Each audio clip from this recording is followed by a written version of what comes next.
Hello viewers, आज के इस वीडियो में हम बात करने वाले हैं आयनन विभव के बारे में। तो चलिए स्टार्ट करते हैं। आयनन विभव का अर्थ होता है, ये आपका परमाणु है, इस परमाणु के बाह्यतम कोश में क्या उपस्थित होंगे? इलेक्ट्रॉन उपस्थित होंगे। इस कोश में भी इलेक्ट्रॉन उपस्थित होंगे। तो किसी परमाणु के बाह्यतम कोश से इलेक्ट्रॉन को बाहर निकालने के लिए हमें जितनी भी ऊर्जा देनी पड़ती है वह क्या कहलाती है? आयनन विभव। किसी परमाणु के बाह्यतम कोश से इलेक्ट्रॉन निकालने के लिए जितनी भी ऊर्जा देनी पड़ती है वह क्या कहलाती है? आयनन विभव कहलाती है। इसे आयनन एंथैल्पी भी कहते हैं। इसे आयनन एंथैल्पी भी कहते हैं या आयनन ऊर्जा भी कहा जाता है। यह जो है आयनन एंथैल्पी की हम तब बात करते हैं जब आपका जो परमाणु हो, हम किसी भी परमाणु की बात नहीं करते कि मान लो आपके पास एक ऐसा परमाणु दिया है सोडियम। अब आप गए, इसके बाह्यतम जो कोश रहता है, क्या रहता है? बाह्यतम कोश 3s1 आपने, अर्थात ये पहला, दूसरा और तीसरा, इसमें एक इलेक्ट्रॉन उपस्थित रहता है। अब आपने इस एक इलेक्ट्रॉन को निकाले और इस इलेक्ट्रॉन को जब आपने निकाले तो आपने 200 ऊर्जा दिए। तो इसका अर्थ ये नहीं कि आपका आयनन विभव 200 है। इसका आयनन विभव हम तब मानते हैं जब परमाणु कैसा हो? विलगित भी हो और गैसीय भी हो। कैसा हो? विलगित भी हो और गैसीय भी हो। अर्थात मैं कहना चाहता हूं कि जैसे देखिए, ये रहा आपका NaCl। अब मैंने आपको बोला कि सोडियम के बाह्यतम कोश से एक इलेक्ट्रॉन निकालने के लिए आपको कितनी ऊर्जा लगी? आपने ऊर्जा दे के आए 200 और आपने बोल दी कि जो आयनन विभव है वो कितना है? 200 है। परंतु वास्तव में ऐसा नहीं है। पहली बात तो जब आपने 200 ऊर्जा दिए तो जो शुरुआत की 50 लगी होगी वो NaCl में से Na और Cl को अलग अलग करने में लगी। अब आपको ये जो Na है वो कैसा रहा होगा? ठोस अवस्था में रहा होगा। तो इसे ठोस से द्रव में बदलने में आपको 50 लगी। अब इस द्रव को गैस में बदलने में कितनी लगी? आपको 50 लगी। और तब जब आपका परमाणु गैस बन गया, उसके बाद जितनी भी ऊर्जा बच गई उसे आपने दिए और फिर इलेक्ट्रॉन बाहर निकला। उसके बाद इलेक्ट्रॉन बाहर निकला था, कितनी ऊर्जा दी आपने? 50 दी। उसके बाद इलेक्ट्रॉन बाहर निकला। तो इलेक्ट्रॉन को बाहर निकालने में आपकी जितनी ऊर्जा प्रयोग में हुई वह कहलाई आयनन विभव। अर्थात इस परिस्थिति में आपका आयनन विभव कितना है? केवल 50 है। अर्थात आपको जो आयनन विभव निकालना है वो कब निकालना है? जब आपका परमाणु विलगित भी हो, गैसीय भी हो। विलगित का मतलब होता है अलग अलग, और गैसीय मतलब कि वो जो आपका परमाणु होना चाहिए वो गैसीय अवस्था में होना चाहिए। जैसे कि देखिए, NaCl में से हमें Na का आयनन विभव ज्ञात करना था तो पहले इसे हमने अलग अलग किए। अलग अलग होने में हमने कितनी ऊर्जा दिए? 50 दिए। फिर ये सोडियम ठोस अवस्था में था तो हमने इसे पहले ठोस से द्रव में बदले, तो हमने इसे कितनी ऊर्जा दी? 50 दिए। फिर जब Na द्रव बना, द्रव अर्थात पानी, तो द्रव से हमें इसे गैस में बदलना था तो उसके लिए हमने 50 ऊर्जा दिए। जब ये गैसीय भी बन गया और विलगित भी हो गया, उसके बाद हमने इसे जितनी ऊर्जा दिए और फिर और इलेक्ट्रॉन निकला तो वह ऊर्जा क्या कहलाती है? आयनन विभव। अर्थात आयनन विभव क्या होता है?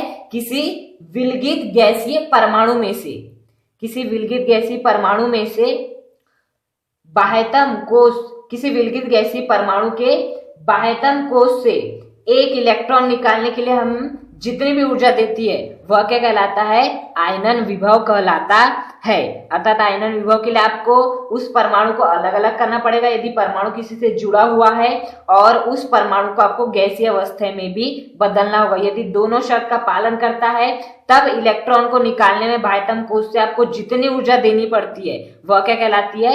आयनन विभव या आयनन एंथैल्पी या आयनन ऊर्जा कहलाती है। ओके, अब हम देखेंगे आवर्त सारणी में प्रवृत्ति। जबकि आवर्त सारणी में यदि हम बाएं से दाएं जाए तो क्या होगा? यदि हम वर्ग में ऊपर से नीचे जाए तो क्या होगा? देखिए, वर्ग में जब आप वर्ग में ऊपर से नीचे जाते हैं तो किसकी संख्या में वृद्धि होती है? कोशों की संख्या में वृद्धि होती है जब आप ऊपर से नीचे जाते हैं। अर्थात यदि हम बात करें hydrogen, lithium, sodium, potassium, rubidium, caesium और फ्रांसियम की, तो देखिए हाइड्रोजन का आकार सबसे छोटा, लिथियम हम नीचे जाते जा रहे तो आकार बढ़ते जा रहे क्योंकि कोष बढ़ते जा रहे, सोडियम का इससे बड़ा, पोटेशियम का इससे बड़ा, रुबिडियम का इससे बड़ा, और ऐसे नीचे जाएंगे तो आकार बढ़ता जाएगा। अब जब आकार आपका बढ़ता जाएगा तो देखिए जो नाभिक रहेगा, यहाँ जो नाभिक होगा आपका, उस नाभिक का जो बाह्यतम कोष पर प्रभाव भी क्या ऐसा होता जाएगा, कम होते जाएगा। यहाँ बाह्यतम कोष पर सबसे ज्यादा प्रभाव क्योंकि ये पास है, यहाँ बाह्यतम कोष पर जो प्रभाव थोड़ा कम होगा, यहाँ भी थोड़ा कम होगा और यहाँ भी थोड़ा कम होगा, अर्थात बाह्यतम कोष पर प्रभाव कम होता जाएगा।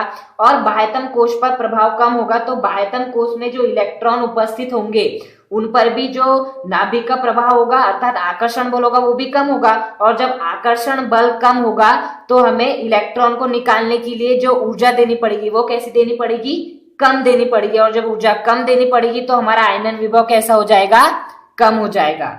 हमारा आयनन विभव कैसा हो जाएगा, कम हो जाएगा। अर्थात जब हम वर्ग में ऊपर से नीचे जाते हैं तो कोषों की संख्या में वृद्धि होने के कारण नाभिक का बाह्यतम कोष पर प्रभाव कम होता जाता है, जिससे बाह्यतम कोष में उपस्थित इलेक्ट्रॉनों पर प्रभाव कम होता जाता है, जिससे आकर्षण बल कम होने लगता है और इलेक्ट्रॉन को निकालने के लिए हमें कम ऊर्जा देनी पड़ती है, जिस कारण आयनन विभव भी कैसा हो जाता है आपका, कम हो जाता है।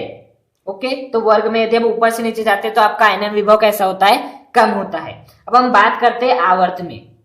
आप सभी जानते हैं यदि हम आवर्त में बाएं से दाएं जाते हैं तो क्या होता है, हम बात कर लेते हैं boron, carbon, nitrogen, oxygen, fluorine और नियॉन की। यदि हम बाएं से दाएं जाते हैं तो इलेक्ट्रॉनों की संख्या में वृद्धि होती है तो प्रोटॉनों की संख्या में भी वृद्धि होगी। अर्थात बोरॉन का परमाणु क्रमांक 13, इसका 14, इसका 15, इसका 16, इसका 17 और इसका 18। जब हम बाएं से दाएं जा रहे हैं तो जो आपका परमाणु क्रमांक बढ़ रहा है, परमाणु क्रमांक बढ़ रहा है अर्थात जो आपका नाभिक है, जो आपका नाभिक है उसकी शक्ति बढ़ रही है। और जब नाभिक की शक्ति बढ़ेगी तो इस स्थिति में भी कितने कोष है, यहाँ 2 ही कोष है। इस परिस्थिति में भी यहाँ कितने कोष है, 2 ही कोष है। इस परिस्थिति में भी यहाँ कितने कोष है, 2 ही कोष है। और इलेक्ट्रॉनों की संख्या बस कैसी होती जा रही है, बढ़ते जा रही है। जब आप बाएं से दाएं जा रहे हैं तो देखिए यहाँ नाभिक की शक्ति कम होगी, यहाँ ज्यादा होगी। तो नाभिक की शक्ति बढ़ते जाएगी। अब यदि नाभिक की शक्ति बढ़ते जाएगी तो नाभिक का बाह्यतम कोष पर प्रभाव भी बढ़ता जाएगा और बाह्यतम कोष पर प्रभाव बढ़ेगा तो नाभिक और बाह्यतम कोष में जो इलेक्ट्रॉन उपस्थित है उनके मध्य आकर्षण बल भी मजबूत हो जाएगा। और जब आकर्षण बल मजबूत होता जाएगा तो इलेक्ट्रॉन को निकालने के लिए हमें कैसी ऊर्जा देनी पड़ेगी, ज्यादा ऊर्जा देनी पड़ेगी। जो ऊर्जा हमें ज्यादा देनी पड़ेगी जिस कारण आपका आयनन विभव भी क्या हो जाएगा, ज्यादा हो जाएगा। अर्थात यदि आप आवर्त में बाएं से दाएं जाते हैं तब परमाणु क्रमांक में वृद्धि होने के कारण नाभिकीय आवेश में भी वृद्धि होती है, जिस कारण इलेक्ट्रॉन को बाहर निकालने के लिए ज्यादा ऊर्जा देनी पड़ती है, जिस कारण आयनन विभव भी हमारा कैसा हो जाता है, ज्यादा हो जाता है। तो वर्ग में ऊपर से नीचे जाने पर आयनन विभव कम होता है और वर्ग में बाएं से दाएं जाने पर आपका आयनन विभव कैसा होता जाता है, बढ़ता जाता है। अब हम बात कर लेते हैं आयनन विभव को प्रभावित करने वाले कारकों के बारे में। देखिए पहला तो है नाभिकीय आवेश। क्या है आपका, नाभिकीय आवेश। नाभिकीय आवेश कैसे, देखिए यदि आपका, मैंने कल आपको एक चीज बताया था प्रभावी नाभिकीय आवेश, तो ये नाभिकीय आवेश का मतलब वही है। प्रभावी नाभिकीय आवेश क्या होता है, नाभिक का बाह्यतम कोष के इलेक्ट्रॉनों पर जितना भी प्रभाव रहता है। अब यदि नाभिक का बाह्यतम कोष के इलेक्ट्रॉनों पर ज्यादा प्रभाव है अर्थात प्रभावी नाभिकीय आवेश भी कैसा है, ज्यादा है, तो बताइए इलेक्ट्रॉन को निकालने के लिए हमें अधिक ऊर्जा देनी पड़ेगी। और जब इलेक्ट्रॉन को अधिक ऊर्जा देनी पड़ेगी तो आपका आयनन विभव भी कैसा हो जाएगा, कम हो जाएगा। अर्थात यदि नाभिकीय आवेश ज्यादा है तो नाभिक का बाह्यतम कोष के इलेक्ट्रॉन पर प्रभाव भी ज्यादा होगा, जिससे इलेक्ट्रॉन को निकालने के लिए अधिक ऊर्जा देनी पड़ेगी, जिस कारण आयनन विभव भी क्या हो जाएगा, ज्यादा हो जाएगा। अब दूसरा कारक है जो आयनन विभव को प्रभावित करता है वो है परमाणु आकार। क्या है, परमाणु आकार। देखिए ये कैसे, देखिए ये परमाणु का आकार ये था, परमाणु का आकार ये हो गया, परमाणु का आकार फिर बढ़ गया, फिर बढ़ गया। जैसे जैसे परमाणु आकार बढ़ रहा है तो नाभिक का बाह्यतम कोश पर प्रभाव कैसे होता जा रहा है, कम होता जा रहा है। नाभिक का बाह्यतम कोश पर यदि प्रभाव कम होते जा रहा है तो इलेक्ट्रॉन नाभिक के मध्य आकर्षण कम होता जाएगा, तो इलेक्ट्रॉन को निकालने के लिए हमें कम ऊर्जा देनी पड़ेगी, और कम ऊर्जा देनी पड़ेगी तो आपका आयनन विभव भी क्या हो जाएगा, कम हो जाएगा। अर्थात यदि परमाणु आकार बढ़ता है तो आयनन विभव कम होता है, और आयनन विभव बढ़ता, और यदि परमाणु आकार कम होता है तो आयनन विभव क्या होता है, बढ़ता होता है। अर्थात यहां से हम एक चीज कह सकते हैं कि आयनन विभव और परमाणु आकार के मध्य 36 का आंकड़ा है। आयनन विभव व्युत्क्रमानुपाती परमाणु आकार, ये महत्वपूर्ण बिंदु है, इसे आपको अच्छे से याद रख लेना है। परमाणु आकार व्युत्क्रमानुपाती आयनन विभव। अब यदि हम बात करते हैं तीसरा, बाह्य इलेक्ट्रॉनिक विन्यास, इलेक्ट्रॉनिक विन्यास की। देखिए हाइड्रोजन का इलेक्ट्रॉन विन्यास कितना होता है, 1s1।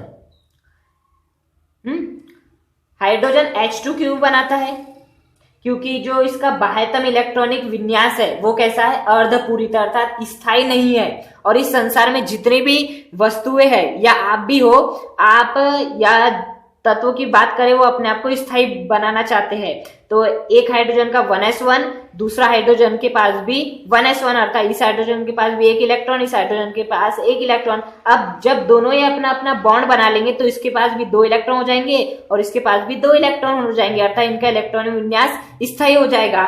ओके, अर्थात कोई भी परमाणु अपने आप को स्थायी बनाना चाहता है, स्थायी बनाने के लिए वो आपस में जुड़ता है। अब यदि बताइए एक कोई आपका परमाणु, जैसे कि हम बात कर लेते हैं हीलियम की। हीलियम का कितना है, 1s2।